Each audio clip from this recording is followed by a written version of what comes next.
Hello friends, आपका math class में बहुत बहुत स्वागत है। आज मैं आपके लिए क्लास 12 के मैथ का मॉडल सेट लाया हूं और ये जैक स्टूडेंट के लिए काफ़ी उपयोगी है।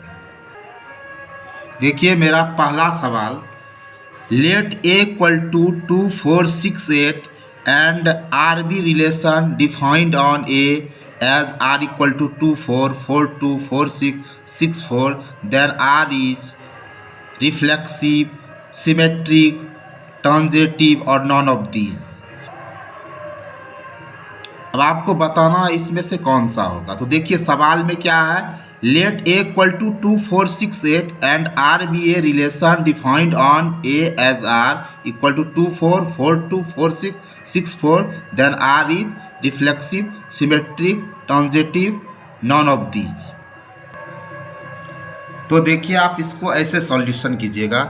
आपका देखिए यहाँ r इक्वल टू आपका क्या है 24 42 46 और 64 है। अब देखिए आपको ये रूल मालूम होना चाहिए, अगर आपका रिफ्लेक्सिव होगा तो आपका क्या हो जाएगा ए एप्सिलॉन आर, ठीक है। अगर आपका सिमेट्रिक होगा तो क्या होगा आपका A1 A2 एप्सिलॉन आर, ठीक है, A2 A1 एप्सिलॉन आर। और अगर आपका ट्रांजिटिव होगा तो इसका रूल ये होता है A1 A2 epsilon R, A2 A3 epsilon R और A1 A3 एप्सिलॉन आर, ठीक है। तो आपका देखिए यहाँ R क्या है, ये 24 42 46 और 64। तो ये क्या होगा, यहाँ आपका देखिए क्या हो जाएगा R इज सिमेट्रिक, R आपका सिमेट्रिक हो जाएगा। R आपका सिमेट्रिक क्यों होगा, देखिए सिमेट्रिक का आपका नियम देखिए क्या है, रूल आपका क्या है A1 A2 एप्सिलॉन आर और ये देखिए A2 A1 एप्सिलॉन आर। तो यहाँ देखिए आपका 24 एप्सिलॉन आर है और देखिए 42 भी एप्सिलॉन आर है ना। जैसे देखिए आपका 46 एप्सिलॉन आर है तो आपका 64 एप्सिलॉन आर है। तो आपका सिमेट्रिक का ये ना कि A1 A2 एप्सिलॉन आर और A2 एप्सिलॉन आर। तो आपका ये क्या हो जाएगा सिमेट्रिक होगा। सिमेट्रिक का आपको ये पता रहना चाहिए सिमेट्रिक का रूल कि A1 A2 एप्सिलॉन आर और A2 एप्सिलॉन आर, ठीक है। तो यहाँ देखिए आपका 24 एप्सिलॉन आर है और आपका 42 एप्सिलॉन आर है। आपका देखिए यहाँ 46 एप्सिलॉन आर है और 64 आपका एप्सिलॉन आर है, इसलिए आपका ये क्या हो जाएगा आर इज सिमेट्रिक। अब आपका देखिए नेक्स्ट प्रॉब्लम कि if A B C and R equal to A B A C B C B A relation on A then R is. तो आपको यह रूल पता होना चाहिए, अगर आपका रिफ्लेक्सिव होगा ना तो इसके लिए आपको क्या हो जाएगा ए एप्सिलॉन आर। आपका सिमेट्रिक अगर होगा तो A1 A2 एप्सिलॉन आर होगा और A2 A1 एप्सिलॉन आर। और अगर आपका ट्रांजिटिव होगा ना तो क्या हो जाएगा A1 A2 epsilon R, A2 A3 epsilon R और A1 A3 एप्सिलॉन आर। तो हमारा इस प्रॉब्लम में क्या होगा R इज ट्रांजिटिव, ये ट्रांजिटिव होगा। क्यों ट्रांजिटिव होगा भाई, क्योंकि देखिए इसमें ए बी एप्सिलॉन है आर का, देखिए आपका ये ए बी एप्सिलॉन है आर का। और फिर देखिए आपका ये बी सी एप्सिलॉन आर। अब देखिए ये बी भी आपका सेम है ना, तो यहाँ देखिए ए सी एप्सिलॉन आर। तो ये क्या दिखाता है कि आर ट्रांजिटिव है, क्योंकि ट्रांजिटिव का आप रूल देखिए। ट्रांजिटिव का क्या है कि A1 A2 epsilon R, A2 A3 epsilon R. तो ये सेम हुआ तो A1 A3 एप्सिलॉन आर। तो यहाँ भी देखिए आपका AB एप्सिलॉन आर है, देखिए AB एप्सिलॉन आर हो गया, आपका BC एप्सिलॉन आर हो गया और ये B भी सेम है तो AC एप्सिलॉन आर। तो ये आपका R इज ट्रांजिटिव, आप इसको समझ गए। अब देखिए आपका next problem, the function f is n mapping to n defined by fx equal to 2x is. अब आपका ये कैसे होगा, देखिए f mapping x to y, ये आपका 1 1। इसका देखिए रूल क्या होता है, अगर ये 1 1 होगा तो आपका क्या होगा f(x1) इक्वल टू f(x2) होगा और x1 इक्वल टू x2 होगा। तो आपका ये 1 1 होता है, ठीक है। तो देखिए आपका फंक्शन जो है फंक्शन f फंक्शन आपका 2x है, F x equal to 2x है, तो देखिए आप x के जगह पर ये x1 ले लीजिए। ठीक है, आप x के जगह पर x1 लीजिए, आपका देखिए फिर यहाँ क्या हो जाएगा, ये x के जगह पर x1, तो आपका देखिए f(x1) क्लियर हो गया। फिर आप देखिए f(x2) निकालिए, f(x2), तो देखिए यहाँ f(x) इक्वल टू 2x है ना, तो यहाँ देखिए x के जगह पर आप x2 लिए। अब देखिए यहाँ 2x के जगह पर x2, क्योंकि आपका 1 1 होगा, तो इसके लिए आपको ये रूल मालूम होना चाहिए कि f(x1) इक्वल टू f(x2) और x1 इक्वल टू x2 होना चाहिए। ठीक है, तो आपका ये फंक्शन x जो है आपका 2x है। अब देखिए आप x के जगह पर ये x1 रखिए और ये x के जगह पर x1 रखिए। अब देखिए फिर आप f(x2) निकालिए, तो यहाँ देखिए आपका 2x है, x की जगह x2। अब देखिए यहाँ रूल में क्या है, f(x1) इक्वल टू f(x2), ठीक है, तो ये लिख दिए आप। अब देखिए यहाँ f(x1) कितना निकला है, 2x1 इक्वल टू f(x2) आपका क्या है, 2x2। अब देखिए 2 2 क्रॉस हो गया, तो x1 equal to x2, so it is 1 1, ये 1 1 है। अब देखिए अब आगे बढ़िए, अब देखिए आपका क्या है, f(x) इक्वल टू क्या है, 2x है, और f(x) किसके इक्वल होता है, y के इक्वल होता है, तो y इक्वल क्या हो गया, 2x। ठीक है, अब देखिए इसको साइड चेंजिंग कीजिए, 2x को इधर कर दिए और y को इधर कर दिए। अब यहाँ देखिए इंटू छिपा है, 2 into x equal to y, so the value of x क्या होगा, y/2 होगा, x इक्वल टू क्या हो गया, y/2।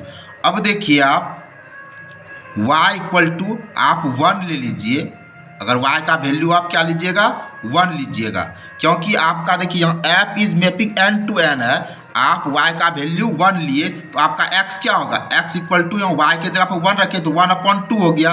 अब हियर 1 इज नेचुरल नंबर, आपका 1 नेचुरल नंबर है, but 1/2 is not natural number, 1/2 आपका नेचुरल नंबर नहीं है, so it is not onto, ये ऑन टू नहीं है। देखिए ये आपका 1 1 है, इट इज 1 1, ये 1 1 आपका है, लेकिन so it is not onto, ये ऑन टू नहीं है, ये 1 1 है। ठीक है, आई होप इसको आप समझे।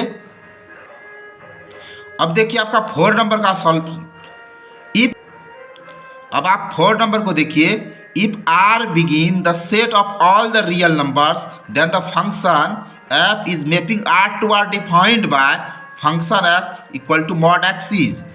देखिए आपका यहाँ मैपिंग क्या है, f is mapping r to r है, ये रियल नंबर है। देखिए तो आप पुट x इक्वल टू क्या कीजिए, 1 और -1 लीजिए। आपका यहाँ क्या दिया है, function x equal to mod x। ठीक है, आप यहाँ x के जगह पर 1 पुट कीजिए। ठीक है, और फिर देखिए आपका क्या है, f(x) equal to mod x है, तो mod x है ना, तो यहाँ आप क्या लीजिए, x के जगह पर 1 लीजिए, और ये mod 1 का ये हमेशा तो पॉजिटिव होता है, यहाँ 1 हो गया। अब देखिए आपका f(x) equal to mod x है, तो आप x के जगह पे देखिए -1 लीजिए, और यहाँ आपका क्या हो जाएगा, mod -1, और ये माइनस हमेशा प्लस में जाएगा, तो ये आप क्या हो जाएगा, +1।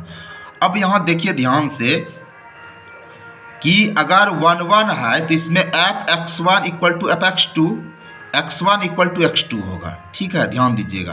तो यहाँ हियर x1 इक्वल टू 1 और x2 -1। अब यहाँ देखिए आपका x जो है 1 और -1 है, यहाँ हमारा ये क्या है, x1 आपका 1 है और x2 -1 है, और x1 और x2 इक्वल टू नहीं है, जबकि आपका ये x1 और x2 इक्वल होना चाहिए, तब आपका 1 1 होगा। यहाँ x1 और x2 आपका इक्वल नहीं है, इट इज़ नॉट 1 1, ये आपका 1 1 नहीं है। ठीक है, अब देखिए आपका f(x) इक्वल टू यहाँ mod x है, और f(x) इक्वल टू क्या था, y equal to mod x, और y इक्वल टू ये mod क्या होगा, x होगा। अब देखिए आपका x इक्वल टू 1 और -1 है। अब ध्यान दीजिए, तो y इक्वल टू आपका क्या होगा, क्योंकि यहाँ y इक्वल टू x है, y इक्वल टू x होगा। तो अब देखिए x आपका -1 है, और y आपका क्या निकला है, y आपका 1 1 निकला है, क्योंकि y इक्वल टू x होता है, y और x इक्वल होगा, ये तो आप जान ही रहे हैं। 1 मिनट। अब देखिए आपका x यहाँ क्या है, 1 और -1 है, और y आपका 1 1 होगा, क्योंकि देखिए आपका mod 1 का 1 होगा और -1 का तो 1 होगा, इसीलिए आपका y 1 और 1 होगा, x आपका 1 और -1 होगा। अब देखिए x इक्वल टू -1 जैसे और y इक्वल टू 1 लिए तो आपका x और y क्या है, इज नॉट इक्वल टू, आपका इक्वल टू नहीं है, जबकि आपका x और y इक्वल टू होना चाहिए। यहाँ आपका इक्वल टू नहीं है, इसलिए it is not onto, it is neither 1 1 nor onto. और ये आपका न 1 1 है और न ही ऑन टू है। आई होप आप इसको समझे। अब 5 नंबर के प्रॉब्लम को देखिए आप। If f is mapping R to R defined by fx equal to 2x + 7 then f inverse x is, आपका देखिए fx क्या है, 2x + 7 है ना आपका, देखिए है, तो fx इसके इक्वल होगा, y के इक्वल होगा, y इक्वल टू 2x + 7। ठीक है। अब देखिए इसको साइड चेंजिंग कीजिए, 2x + 7 इधर आ गया और y इधर आ गया, सो 2x इक्वल टू वाई और ये +7 इधर गया तो -7 हो गया। यहाँ इंटू है, 2 × x equal to y -7, so the value of x क्या हो जाएगा आपका, y - 7 इक्वल टू 2। अब देखिए fx इक्वल टू y होता है। अब आप ऐसे देखिए x इक्वल टू क्या होगा, f इधर आएगा तो आपका क्या होगा, f इनवर्स y। अब f इनवर्स y को इधर लिखिए और x को इधर लिखिए, साइड चेंजिंग कीजिए आप। अब f inverse y equal to x equal to क्या आपका है, y - 7/2 है। अब देखिए y इनवर्स, ये y के जगह पर आप पुट कीजिए x को, और यहाँ देखिए y है तो आप क्या लिखिए, x - 7 equal to 2। I hope आप इसको समझे। अब देखिए ये 6 नंबर का problem, cos inverse √3/2 plus cos inverse ½ is equal to, आप इसको सपोज कीजिए cos इनवर्स √3/2 को थीटा। अब देखिए √3/2, ये cos इनवर्स इधर गया तो क्या हो गया, cos थीटा। सो अब साइड चेंजिंग कीजिए, cos theta equal to √3/2, cos theta equal to √3/2 किसके इक्वल होगा, cos 30 के। अब देखिए cos क्रॉस हो गया, ये cos क्रॉस हो गया तो थीटा इक्वल टू 30 हो गया, और 30 को क्या लिखिएगा आप, π/6। ठीक है। अब फिर देखिए इसको आप सपोज कीजिए, cos इनवर्स ½ को आप थीटा सपोज कर लीजिए, ये ½ इक्वल टू क्या होगा, ये इनवर्स इधर आया तो क्या हो गया, cos थीटा। अब देखिए साइड चेंजिंग कीजिए, cos थीटा इधर आ गया, ½ इधर आ गया, cos थीटा इक्वल टू ½ को क्या लिख सकते हैं, cos 60, ये cos क्रॉस हो गया तो थीटा इक्वल टू π/3 हो गया। अब देखिए हमारा प्रॉब्लम यही है ना, cos inverse √3/2 plus cos inverse ½ equal to, इसके जगह पर हम क्या पुट करते हैं, π/6 प्लस cos इनवर्स ½ के जगह पर क्या पुट करते हैं, π+3। अब देखिए इसका एलसीएम 6 आया, 6 को 6 से डिवाइड किए 1, π+3 से इसको डिवाइड किए 2, 2 × π 2π + π 3π/6, 3 और 6 कट के 2, यहाँ π/2। तो आई होप आप इसको समझे। अब नेक्स्ट प्रॉब्लम को देखिए, sin tan inverse -√3 plus cos inverse -√3/2 is equal to, देखिए आप इस हिसाब को सॉल्यूशन कीजिएगा तो आपको ये दो फार्मूला पता होना चाहिए, tan inverse -x equal to tan inverse x, और cos inverse -x equal to π cos inverse x, ये दो फार्मूला आपको पता होना चाहिए।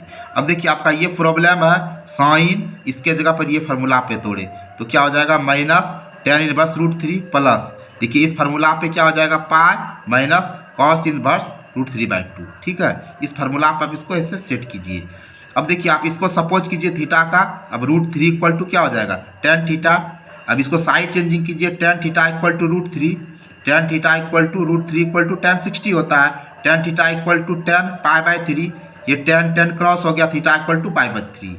अब इसको सपोज कीजिए let cos inverse √3/2 equal to theta, √3/2 equal to cos theta, क्योंकि cos इनवर्स इधर गया तो आपका cos थीटा हो गया, cos theta equal to √3/2, side changing, so cos theta equal to √3/2 cos 30 के इक्वल होगा, और ये cos क्रॉस हो गया, थीटा इक्वल टू π/6।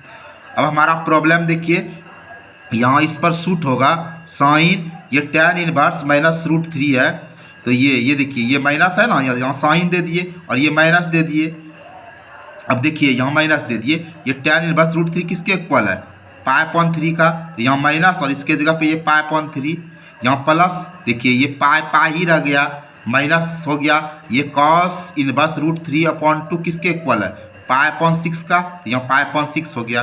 यहाँ साइन हो गया माइनस π/3 प्लस इसका एलसीएम निकाले 6, 1 से 6 को डिवाइड किए 6 इंटू पाई, 6 पाई माइनस 6 में 6 डिवाइड किए 1, 1 इंटू पाई, पाई हो गया sine pi minus π/3 plus 6 pi minus pi 5 π/6 so sine. अब देखिए 3 और 6 का एलसीएम 6, 3 से 6 को डिवाइड किए 2 plus minus minus 2 pi plus 6 में 6 से डिवाइड किए 1, 1 into 5 pi plus minus minus यहाँ 3 π/6, 3 से कट हुआ 2 sine π/2 sine 90, sine 90 the value of sine 90 equal to 1। So I hope आप इसको समझे। अब देखिए आपका ये problem half cos inverse 1 minus x upon 1 plus x epsilon 0 1 is equal to, सबसे पहले आप इसको थीटा सपोज कीजिए, theta equal to half cos inverse 1 minus x into 1 plus x. अब देखिए इसके नीचे में कुछ नहीं तो 1 लिखे, half cos inverse 1 minus x upon 1 plus x. अब क्रॉस मल्टीप्लिकेशन किए 2 इंटू थीटा 2 थीटा और इधर आपका हो गया cos inverse 1 minus x upon 1 plus x. अब ये कॉस इनवर्स को इधर किए तो यहाँ cos 2 theta equal to 1 minus x upon 1 plus x. अब क्रॉस मल्टीप्लिकेशन किए तो cos theta into 1 plus x equal to 1 minus x into 1 minus x. Cos 2 theta से इसको 1 से मल्टीप्लाई किए 1 into cos 2 theta plus plus plus plus x into cos 2 theta equal to 1 minus x. अब देखिए x plus cos 2 theta है यहाँ, ये minus इधर आया तो क्या हो गया प्लस एक्स, ठीक है, ये माइनस गया तो प्लस एक्स। अब देखिए यहाँ 1 है और ये प्लस इधर गया तो क्या हो गया माइनस 1 माइनस कॉस 2 थीटा।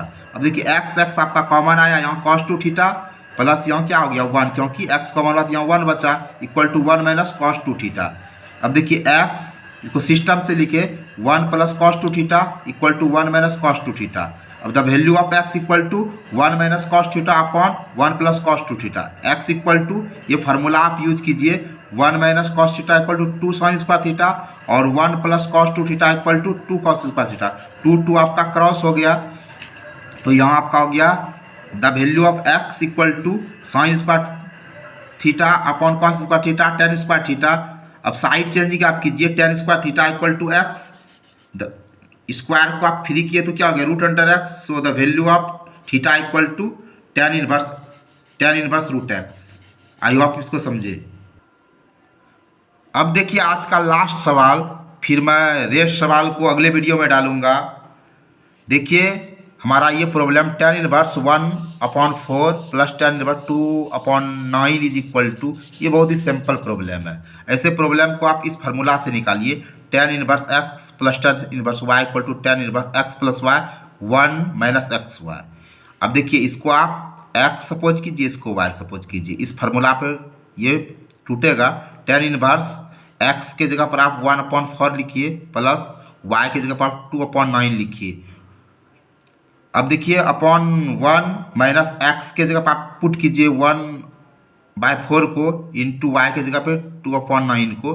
अब देखिए टेन इनवर्स 4 और 9 का एलसीएम 36 हुआ, 4 से इसको डिवाइड कीजिए क्या हो जाएगा 9, 9 इंटू 1 9 और 9 से इसको डिवाइड कीजिए 4, 4 इंटू 2 8 अपॉन 1 इसको कट कीजिए 2 हो गया तो 1 माइनस 1 इंटू 1 1 और 2 इंटू 9 18 हो गया।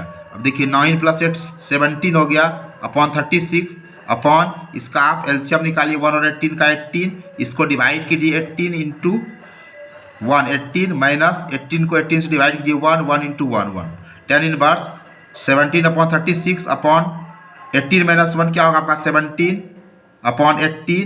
टेन इनवर्स 17/36 आपका ये 18 अप में गया, ये 17 आपका डाउन हो गया, ये 17 आपका क्रॉस हुआ, आपका रेस्ट हुआ 18/36 को कट कीजिए 1/2 तो आपका tan inverse 1/2। I hope guys आप आज के इस सवाल को अच्छे से समझे होंगे। आपको वीडियो वाचिंग के लिए बहुत